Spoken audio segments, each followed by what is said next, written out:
Okay. Hey y'all, welcome to another episode of what is this? AyJay's Therapist Corner. Don't ask me why I didn't know. Today's a little special because I am doing what you call that? I'm gonna call it a round table. Because it is I'm gonna do it like this. So, because this is a special episode where we have to talk about it, because why wouldn't we talk about it? I'm not going to talk about it on Twitter or anything like that. So, I want to introduce my other fellow therapist friends and people close to my heart. At the bottom of the screen, we have my twin, Ariel. And then at the top left of my screen, it might be top right on yours. I don't know. We'll see how the playback goes. I have JJ or John, my little darling mini me.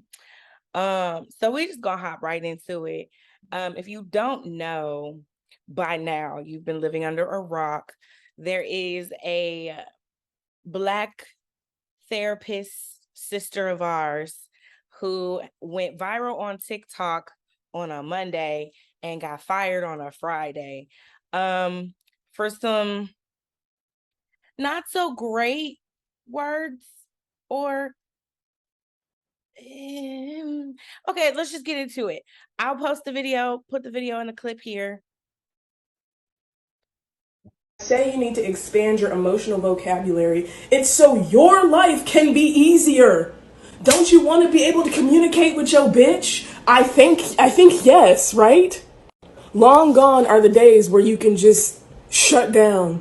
Bitches is not tolerating that. Like, it used to be where men provided financially or with schmeat, and bitches can make their own self come and we can pay for our own shit. So I'm gonna need y'all to catch up on the emotional part. If a bitch is telling you, I need you to communicate more, open your fucking mouth. But you know what I realized?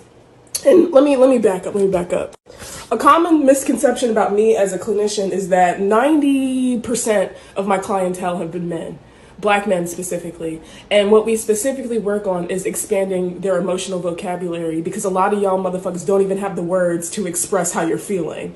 So when you expand your vocabulary and knowledge of what you are experiencing, because y'all are human beings who experience feelings and emotions and don't have to choke that shit down no more. Y'all ain't had to choke that shit down since 2016. Anyway, if y'all are not in therapy, expanding your emotional vocabulary, your life just off top is going to be more difficult.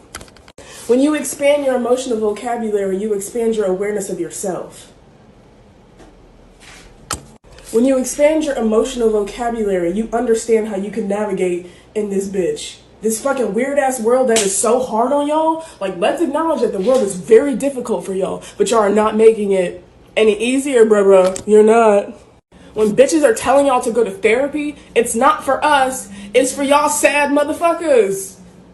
Go to therapy, talk about that shit that's on your chest. You don't have to choke that shit down no more. Y'all are doing a disservice to yourself. And so let me sum this shit up. Y'all told bitches to elevate our standards. And at the cost of us elevating y'all standards, y'all got axed because y'all didn't elevate either. Bitches are not tolerating emotional abuse, emotional neglect. Step it up. Go talk to somebody. Go expand your emotional vocabulary so your life can be better, bitch. So now, I'm not even going to share my thoughts first. So, who wants to share their immediate thoughts about our therapist sister here? Yeah, Ariel, go ahead. You know, which one? No, I'm just kidding. Right.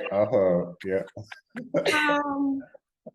So when I first watched the video, my initial reaction was, okay, these are her opinions that she has.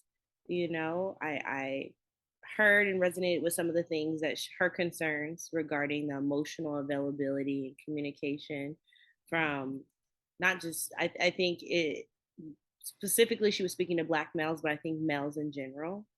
There's a shift happening in the dating world. We all say it all the time. The dating world is ghetto, and in fact, it very much is. Mm-hmm.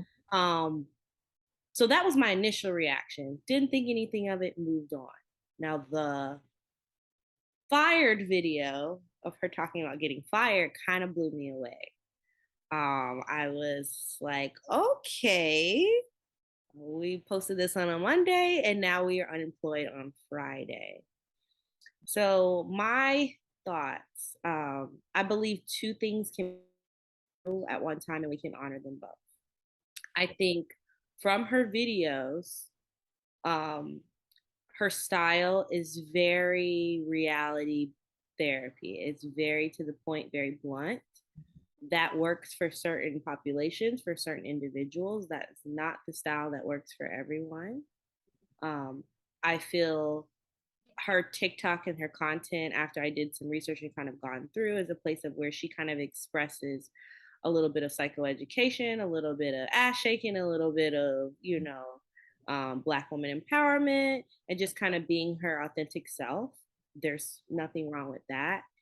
And I think her delivery upset a lot of people because of how the tone and was presented. It did not upset or offend me personally or clinically. However, that was, her take. And on the flip side, I feel as a mental health community and colleagues, it could have been handled differently than ending in her getting fired.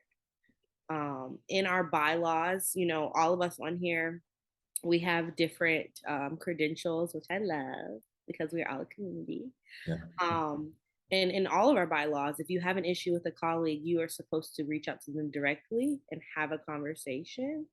The blog post that was written by another fellow clinician sister, the article I feel was could have been avoided. I think those were comments that could have been a direct conversation. And I feel potentially, I don't know that, our TikTok sister therapist, colleague, I don't feel she would have not been open to that. So those are my takes. I think two things can be true. The words and choice and the way she presented it was not going to be receptive by a lot of people, just like our words are not always receptive to our clients or other people. And it could have been, the whole situation, in my opinion, did not have to get to where it got. And that makes me nervous for our field. That's my words. Yeah. Okay. Ja, do you want to go or should I go? Oh, you go. Ladies first. So, as a person that is reality therapy based, I am very much reality therapy all day to my core. That is where I sit. That is where I happily stand 10 toes in my shit. But as I stated, her wording was very dangerous, especially with Black men in general, because of the fact that they already don't agree with therapy or feel that therapy is a safe space for them to come and be themselves. And for you to get on, the internet webs of sorts and call them bitches and hoes and talk to them as if they're incompetent of sorts, and to kind of like treat them as if they're just the scum of the earth that we don't need anymore. I feel like you kind of did a disservice to them, as well as what you're trying to impart or encourage men to do.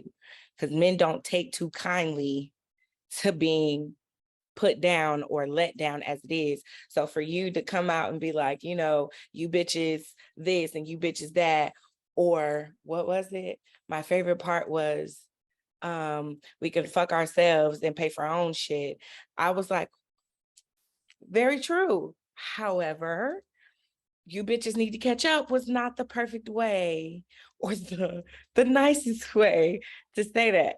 I wasn't offended by it, and I was like, okay, well, I wouldn't have said it that way. I still would have said y'all niggas need to get y'all shit together, but it wouldn't have been in tandem with you niggas need to go to therapy. It wouldn't have been in the same sentence, in the same breath, because first you have to get them to understand the safe space that therapy can provide. and then address why therapy would be a good thing and not a stigma. So to me, do I think sis should have got fired? That was a bit extreme. That was a bit much.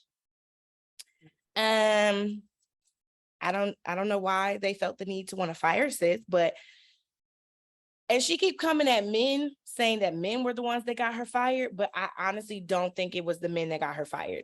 I genuinely think it was the old Black women or old clinicians in general who were saying, hey, yo, no, that's not right. You can't be a therapist and be a social content creator at the same time. I feel like she started bashing them again, because that's not her first and only video of her bashing men in general. So to me, I don't think that was the smartest thing. Before we get to, John is gonna go next, but I wanted to introduce my Ayana down at the corner here. Welcome to the round table. So John, I really need you to jump in and give like the male perspective of kind of, because I showed you the video. So what was going through your head and how are you feeling about some of the things that you heard from her? Yeah, I will jump in and say that I take pieces of what Ariel and Ariel said, because it's all valid for real, to be honest with you. I think she made a statement and she brought out a much needed dialogue about Black men or just men in general going to therapy. I think she sort of shot through that brick wall, right? Like a missile, which was necessary, but again, it's delivery.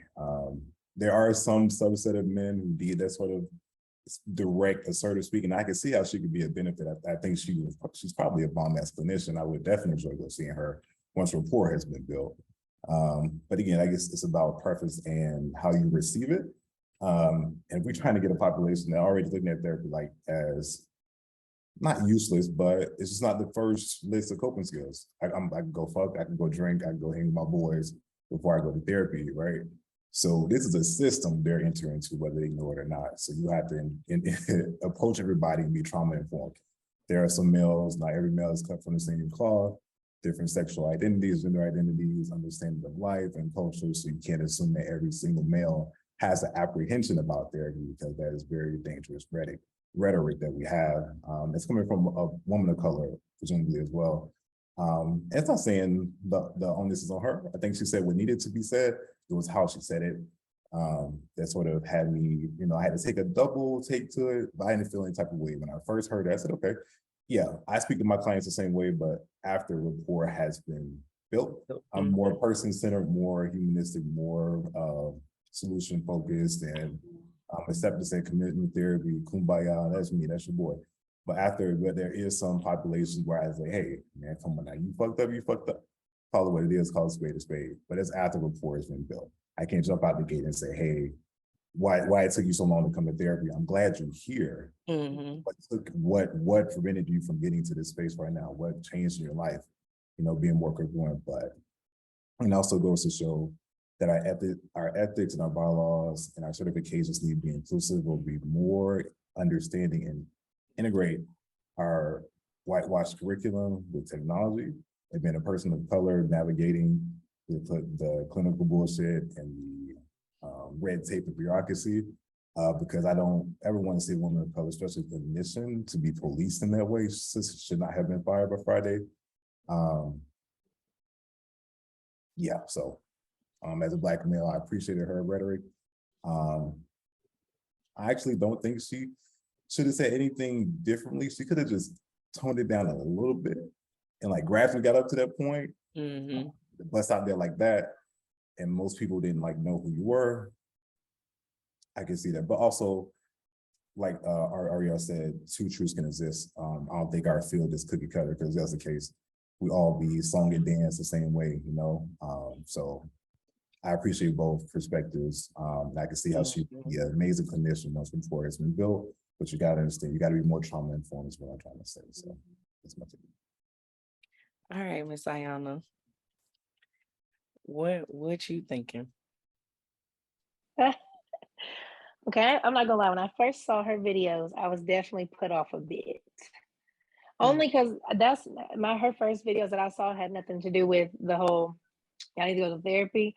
It was something else. And then it was the way she like threw in that she was a therapist. And I'm like, what the hell are you talking about? But then I checked her out and I was like, you know what? I low key fuck with it. Or really that's a curse. I low key I like it because in my opinion, it's as therapists, and then, I of course looked at her page around the same age group. She's a Black woman. She's a therapist. You sound like how me and most of the therapists I know, at least I know the other Black therapists I work with, that's how we talk. Maybe not to our clients, but at least that's how I talk to my friends. When they come to me and they want that therapist friend advice, I don't have time to talk to you like I would talk to my clients. At all. My clients, I get to spend time with you. We get to build rapport. I get to follow your lead. We can work our way up there. But as a friend, as soon as I see that dot, I'm aiming. I'm hitting it. And I feel like that's what she's doing. The only thing is she's talking to the masses. We're talking on social media. So the only sucky part is that people all upset and they feathers is ruffled. What you mad for if it didn't apply? That's what I don't understand. Why are you on my page and my comments pissed off about what I'm talking about if it has nothing to do with you? I know I wasn't mad. I know I don't think anybody on here was mad. I know. Oh no, none of us were mad. Not at all. No, I know a couple. Told the videos about weren't mad. And honestly, I think when she started coming back on social media and responding to her being fired, she was aiming it at Black men, but I don't think it was Black men that had the issue. I agree. I feel like they were in the comments, they were mad, but I don't think they were mad enough to be like, oh, I'm finna find her and oh, I'm finna get her fired. I don't think that's what happened at all, to be completely honest. And so as she kept talking, now this is where the ethics for me came in. When she started saying, well, I have clients who don't have parents, who have cancer, this and this and this and that. I was like, okay, sis, now you cutting in the wrong direction. You ain't have to do that. You could have said, now you have to deal with the fact that you guys ripped me away from my clients prematurely. Like, you could have stopped there. You didn't have to go into detail. Yeah. You didn't have to do that to garner sympathy for you. The sympathy was already there. Yeah. I think she was dysregulated when she popped up on it. Sure. And I could see the pain. And again, I think we can all attest to it. We are so needed as Black clinicians in the field. And when you see one of us go through in that type of way, it's like, well, damn. I've forever posted on Twitter my opinion, my thoughts on Instagram. I'm like, damn, someone gonna come for me one day and I'm gonna be next. So I think it kind of created an anxiety, but it's also like she was correct in a sense of, those clients that she's built rapport. I agree with, JJ. I think she's probably a bomb ass therapist, 100%. Probably. I think Absolutely. she does great work, probably. And it sucks because it's just like now the clients, because of every response or action we do, there's consequences. And because of how she conducted her social media, resulted in these clients no longer having a therapist that probably took hella time to build. To find, yeah. I also think that because a lot of people kept trying to throw ethics and the rules that we have, I know there are ethics as far as social media is concerned. They're in there. I know that we have to conduct ourselves in a specific way. However, I do think while that's true, and simply put, there is a responsibility that we do have as Black clinicians. And unfortunately, it's a very big weight to carry because of the fact that you just have to know. I just feel like, we have a responsibility, and it's a big burden to carry, because we're a very small percentage of the clinical world. And because we're such a small percentage, and there's even a smaller percentage of Black men in this clinical world, and how do we expect to garner or get our community to come and see therapists when they already feel like they just sitting here and talking to somebody for an hour. Right. They already feel like there's no benefit to therapy ever or at all. So I'm like, it just didn't do well for you to approach it the way that you did. Now, of course, again, reality to reality, I understood it and I heard it. At first I was kind of annoyed because I was like, girl, you don't know what you just did. Because I'm actually having a conversation with my best friend, talking to him, trying to convince him that it's okay for therapy to happen. And he finds this video. What do we do? Like, how do I back that up when literally, y'all, it was like 5 seconds before he watched that video where he was just like, he doesn't feel like going because he doesn't want to be judged. Right. And then you go and hear the tone of judgment. And I'm like, he's not the only one. And luckily, he knows plenty of therapists, or he knows me at least, to where he understands that. But like, yo. All right, y'all. So we took a little break, but we back. So before we left off, I was talking about how we have a responsibility as Black clinicians. One, we didn't really necessarily ask for, but because we are such an anomaly, I'm gonna put it out there, we are an anomaly. I think it's important that we be careful with how we present therapy to the masses. I do think it's kind of interesting how there's a lot of white therapists that are very viral and very out there as far as therapists go. And as far as, because what's her name? Nedra, is that her name? I don't know. I don't want to say baby name wrong, but she be posting. She's pretty viral too, as far as The Truth Doctor. That's another one. I follow the Black female therapists. I follow them. The homegirl therapist. She's pretty dope. I like her. Homegirl therapist. Homegirl therapist. She got her box braids. She got her little scarf and her little plants and everything. I'm like, yes, ma'am. Yeah. Oh, I don't know about her. I love her. I love her content. Mm-hmm. I'm thinking about the one with the big, she always has the big hair with the part in the middle. I think her name is Nedra. Yes, I know. Nedra sounds familiar. Yeah, she's the one who does like the great like posts that circulate on Twitter. Yeah. I think I posted from her the other day. But anywho, I'll figure her name out. I think her name is Nedra. I think it is, because we be posting some of her stuff to our stories all the time. Mm-hmm. I love her. Hold on.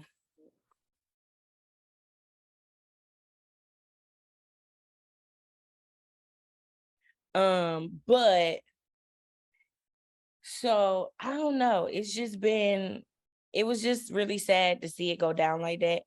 But I also feel like it was a little dramatic.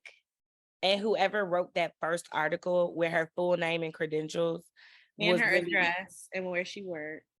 Her address too.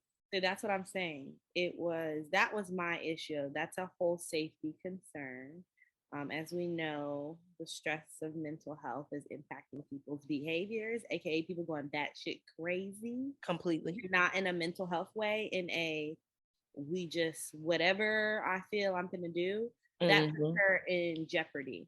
And again, this is when it goes to our bylaws. If my thing is a fellow clinician, an old school clinician, if you really felt some type of way, why didn't you reach out to her? You had her information, reach out to her directly and have a Zoom call like we're having now, have a round table to discuss what you felt was inappropriate or what you felt needed to change. But to release an article, put out her information for the masses, I think was inappropriate, and that's not fair to her.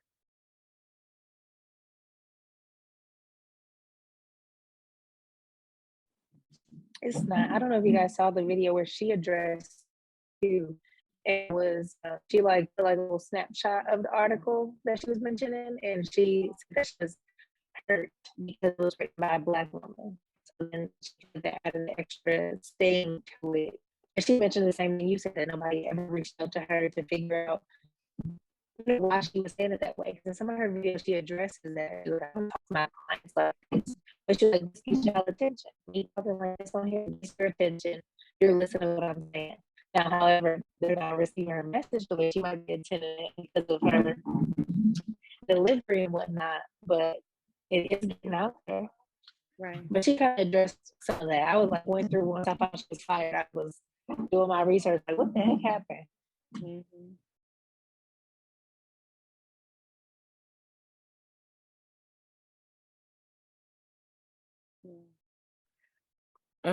So I guess my question that I have for y'all is, so from your standpoint, what do you think?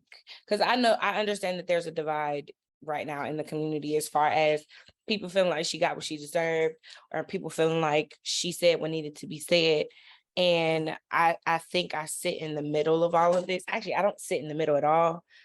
I think I sit on the outside for this particular one, because I don't think she should have got fired for this. I don't think it was worth her safety being compromised. I don't think it was worth any of what's happening. I feel like it's a little dramatic. However, how she's been responding is where I'm like, I really want to reach out to sis and be like, baby, you're not helping your cause continuing to speak right now, especially how you're deciding to speak, because now there's a combination, you shaking your ass and talking about, oh, now you don't get the good jewels that I was dropping, but they didn't see it that way. So now you're provoking more negativity and more conversation, because now it's almost as if you're not grasping accountability on your part.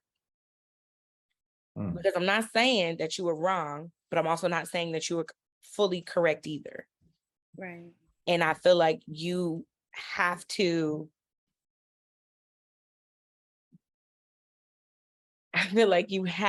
be more cognizant of what it is that you're projecting. And right now, it's screaming bitter Black.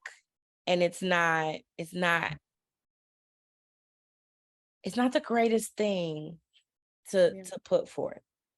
I think she's responding out of emotion, and which again is understandable. But I definitely agree with you, Ariel. I think we have to take a step back. Even like, for example, when we're with our clients and our clients give us feedback, tell us, oh, that doesn't work, or I felt this way about this. We can't get offended in the therapeutic room, even though she's not in the therapeutic room, but we take that feedback and we process it and figure out, okay, well, let me take a look at myself. There has to be some reflection. And again, I 100% agree with everyone on here. I do not feel she should have got fired. I feel like it did not have to go to the extent that it blew up and it became. But I think also it's of time for her as a clinician. Part of our work is also the work we do with ourselves so that we can help and support and empower other people. And so I do think it's not going ghost or not giving content. I'm not saying that, but more of her kind of sitting with herself. And I hope she's like many of us, a therapist with a therapist, that she's having a safe place to process, but kind of reflecting on, what could have been done differently and how can I move forward to still, because again, some of the stuff she's saying is not wrong. Correct. Some of that stuff we need to have these conversations as communities, but especially as Black communities. As a Black community, we have to have these dialogues in order for us to heal and grow, especially for the next generation. Mm-hmm. And I just feel it would be important to take some time. I hope she is, because again, I'm not, in her personal bubble, so I don't know, but I hope she's taking time to really reflect.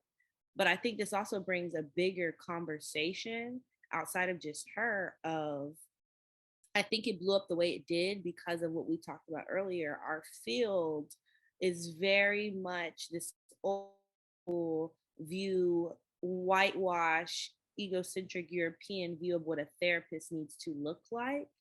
And she doesn't look like that. We don't look like that. And so I think there's this pull that's been happening where we're told how we have to show up, how we have to dress, how we have to talk, how we have to conduct ourselves. And we get criticism not just from white therapists, but unfortunately the Black old school therapist that tells you can't eat, you can't do this. So I think it also kind of opened, which gave me anxiety personally, where we're opening Pandora's box. Eventually someone might not like what any of us put on social media and they're gonna come for our necks. Are we deserving of that? And so I think it opens even a deeper conversation of understanding role versus identity. A therapist is our role. That's not who we necessarily are. And people also have to honor and understand that point too. Yes, ma'am. I think that's right. But I think to sum it all up is, how do we model healthy reflection or healthy understanding of conflict? Because while she had every right to feel how she felt, she had every right to say how she wanted to feel. She had every right to do that. But how do we model, even in the midst of conflict, how to respond without acknowledging the emotion, without being the emotion? That's like, true. how do we model that? Because I know I still struggle with it sometimes, where I don't give a damn, I'm upset. And I want you to know that I'm upset. Right. Yeah. I want you to know that in this current situation, I'm pissed off. So how do we get past that? But then you have to realize, like, wait, now if I react this way in this current moment, and I project that and speak from that, am I really getting to the grit of it? Or am I just wanting you to know that I have big feelings? And bitch, you pissed me off. So how about we all have big feelings together? So I think that with that, I'm glad that she's in touch with those. But how do we also still model how to handle conflict on social media? Because we do realize there's always going to be some kind of conflict, and when to engage and when to disconnect. Because some people, especially in the Twitter world, you're not going to catch me arguing with nobody on Twitter. Why? Because Twitter is built on, I'm going to argue for the sake of arguing. I don't really care one way or the other. I really don't. I don't want to know your point at all. I don't want to understand. I just want to argue. So why get on Twitter and argue? I'm not going to do that. Right. Instagram is full of bots now anyway, but people still don't care to find out the truth. They just want something to argue about or troll about, to say, oh, somebody commented to me. And I feel so good about myself, whether it was good, bad, or indifferent. They do want to go viral. So it's kind of like, I think it would have been a good way for her to capitalize off of it by just taking a minute and be like, guys, this shit sucks. Because then you went to old massa. You went through a whole like plethora of things. And then you diverted your anger to people who did not get you fired. It was multiple reports from multiple Black women, not men, Black women. And us as Black women, I get so frustrated. We could be here all day. Oh yeah, that's a whole nother episode that needs to happen for sure. Listen, we can do it every day, anytime. You know, but you know what? I was just talking to one of my clients before I came to this about the same exact thing. It's almost like, not even Twitter, but the idea of social media is almost like a tornado, almost like those natural disasters that we know when the season is, but we don't know like how devastating it's going to be. We just hope that we are able to make it out of the wreckage, right? That's almost like what happened to her in a matter of like a few days. Like it was like a full tornado. And like Ariel said, it was a mammal response. Like we're all mammals, right? Our response is to protect, defend, attack somebody trying to come on my territory. And I'm going to lash out in that way. So it may seem completely nonsensical as she's uttering all this stuff, it's just like very scattered and not even a remotely clinical. That's the human part of her. To her, that makes 1000% sense, right? And I hate to see it happen. I hate to see it happen because now it's like the tornado that is Twitter has completely changed this woman's life forever. And then now it's like, oh, they are going to go back to, and they as in like those who use it like in a very malicious way, are now going to the next thing. Absolutely. Like in tatters, the home that is her. And so now she'll never be the same again. So I don't even know. And not even as just a person, as a clinician. She's not even gonna be the same as a clinician. She may second guess everything from here on out. Now, I think she would have made a very beautiful thing out of this if she had like a class or something like that. And invited those who showed up, you got what you got because you showed up and you understood. And I get like not to force her or police her to what she had to do, but I think that would have been a powerful message, especially a panel. Packaged it in a way like in a panel. Sell have tickets, other clinicians, have people sell tickets, come. because you already got a following, so they're going to listen to what you got to say. And it's a whole bunch of people. I did see a whole bunch of people was like, I want a therapist like her. And I'm like, I love that there's some people who are like, damn, there's therapists that are like her. I want her. If I can have somebody like her, that's great. And I think you're right, like Jay, I think if she could have capitalized off that moment and kind of created a space where she could have what's the word I'm thinking for? Controlled the narrative. Right. You would have been able to be like, okay, listen, tell me how you felt about it and let's have an open dialogue. But I think when someone reached out to her to have that type of conversation, she got ambushed into something totally different. So now I don't even think she wants to do that. So it's kind of like, I'm hoping she can bounce back from this. I know it's gonna be a little hard finding another. This is traumatic, which is so ironic. It's so ironic that this is now. It's very traumatic. It can be very traumatic for her. So I do think, I guess my final question of the night, guys, is like, what is it that you want or you feel that we as clinicians should do moving forward as far as how social media and therapy could really go in tandem and work together if it's used appropriately? Or what do you feel is appropriate as far as using social media to reach other people who may not be your clients?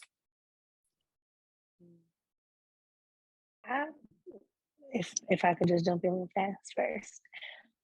I think in regards to her, or just in general for us, her message could have been taken differently with like more context. So like I said, like the whole friend therapist thing, because I like when my friends come to me, well, I'm talking to you and I'm about to blow down on you. And you gonna take it, you gonna leave it.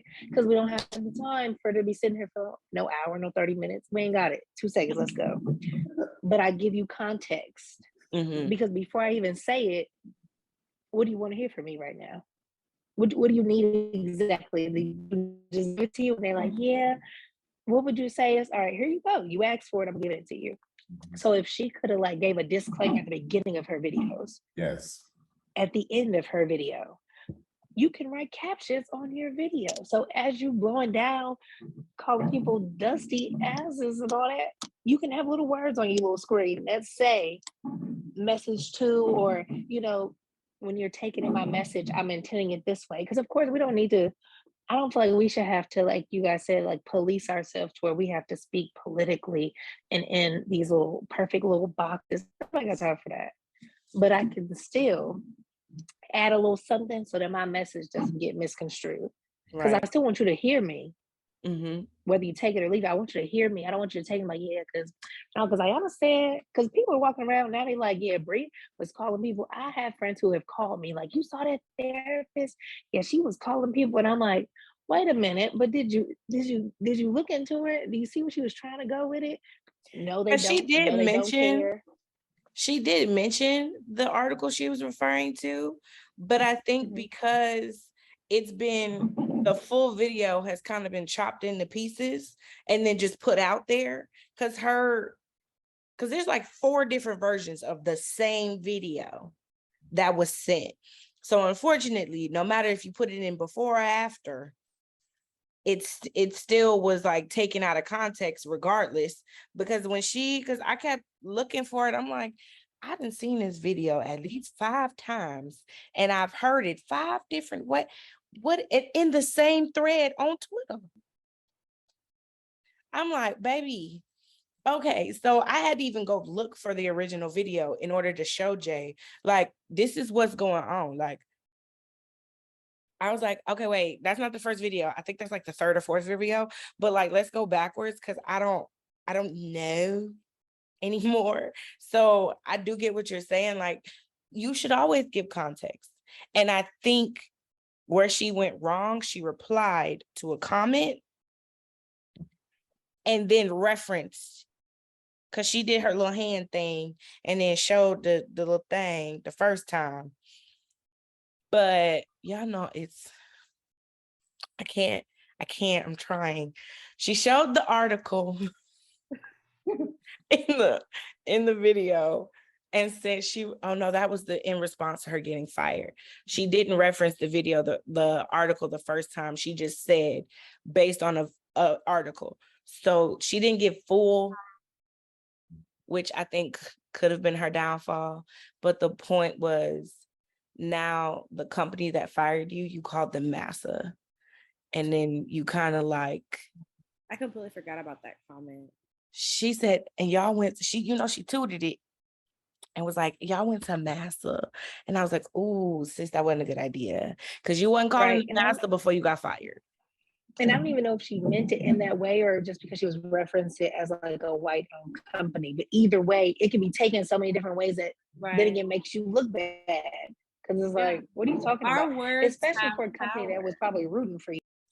Right. Our words have power. And again, 2 things to be true. We deserve therapists. That's not who the fuck we are all the time. I'm not turned on all the time in my therapist mindset, and we do have like, an obligation at the same time. And I think it's all of us, it's a learning process. Like, we're not perfect people and how to balance it. But again, I think this is where community and conversation needs to happen. None of the elders in our community, in our tribe, said, hey, let's have a round table. Let's get on the old ass app we was all on during the pandemic. Let's all go and drop some gems and drop some, you know what I mean? Let's all, what is that app called? It's like, I'm blanking.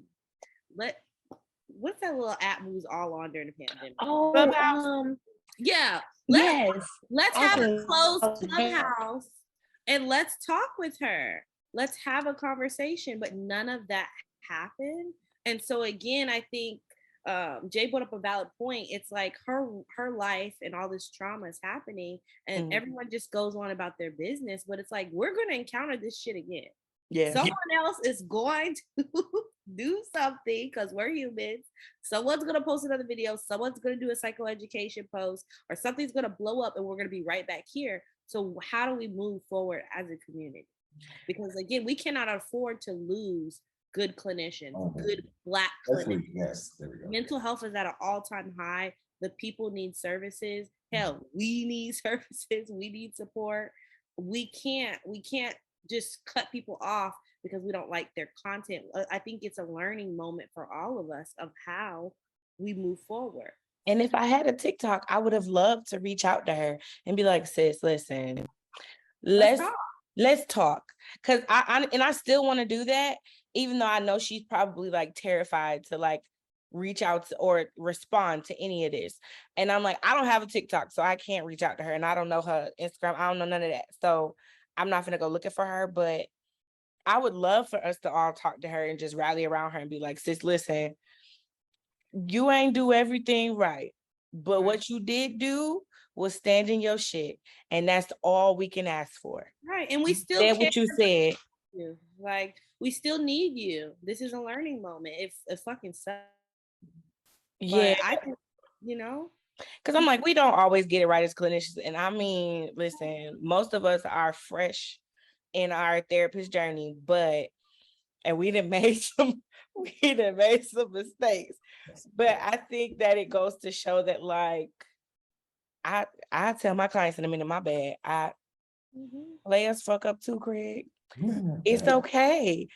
I didn't do it right this time, and my brain didn't want me to say that sentence right. So we're just gonna laugh about it and keep it pushing. But again, I feel like if one of us could if whoever has the TikTok, if you could reach out to her and tell her we want to talk to her, I would. We ain't even got to record it. I just want to talk to her. Like, let's set that up, and I want to see if she responds, because I don't think I'm gonna let this go until I talk to her. No, I think it would be worth it. And I believe it or not, I feel like she would be open to it. Again, I think the point is no one reach out to her. I think that is the point. Because all those articles, not one asked her about her opinion. How you gonna write an article and you didn't even talk to the person? And they just canceled her. Right. Word of mouth, which lets you know word of mouth. Serious it goes. But the crazy thing is, it's her word of mouth, because it was her video. She said it. Valid point. They used it against her. Like, but you know what? My last thoughts on this is that it definitely highlights a lot of things. Whatever the need for Black men to go to therapy, right? We can message that. There's ways that we can say that, right? The need for Black men therapists, the need for more Black female therapists as well, because there's congruence there. Obviously, her message is pretty powerful. So it's just the need for Black in mental health, Black in therapy, to engage in therapy. But it did answer a long, like, laid out question about how do we get our folks into therapy, because we know the benefits of it, right? Not just the benefits for own, like, stroking our ego or anything like that, or you just need to go because it's like a $1 million word. We know generational trauma has happened and has happened a long time to us Black people. So we got a lot of unraveling, unlearning to do, and it takes generations to do, but the start of it is something else. So I get her urgency with the video, like, hey, get together, wake up and wake up now.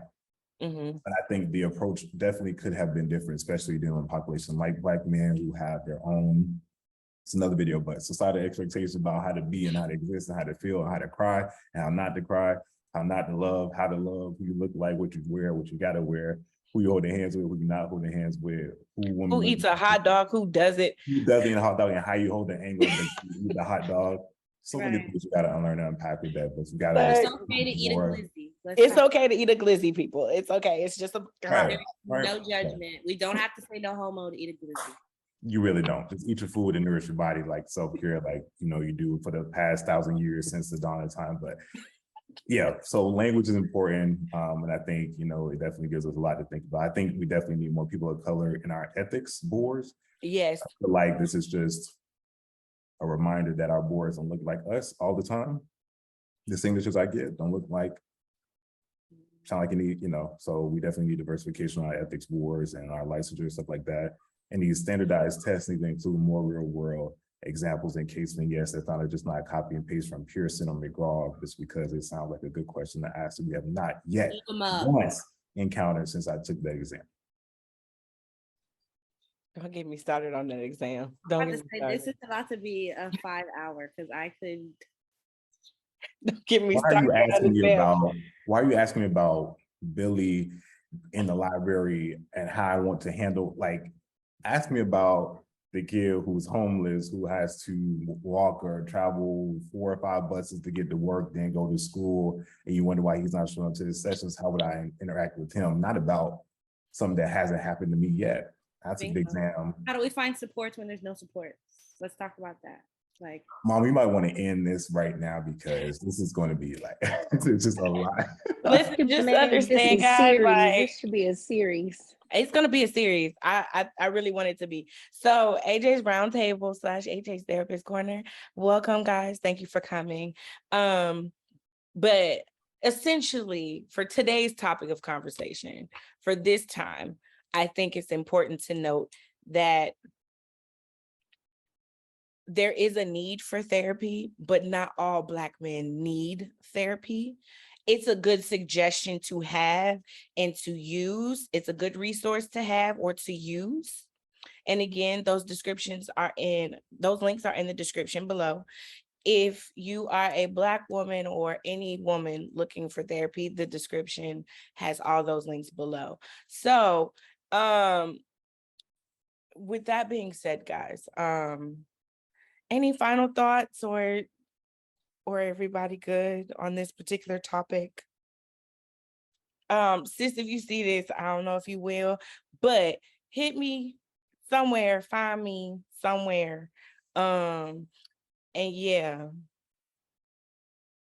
until next roundtable, guys. Bye. Peace to the people. See y'all later.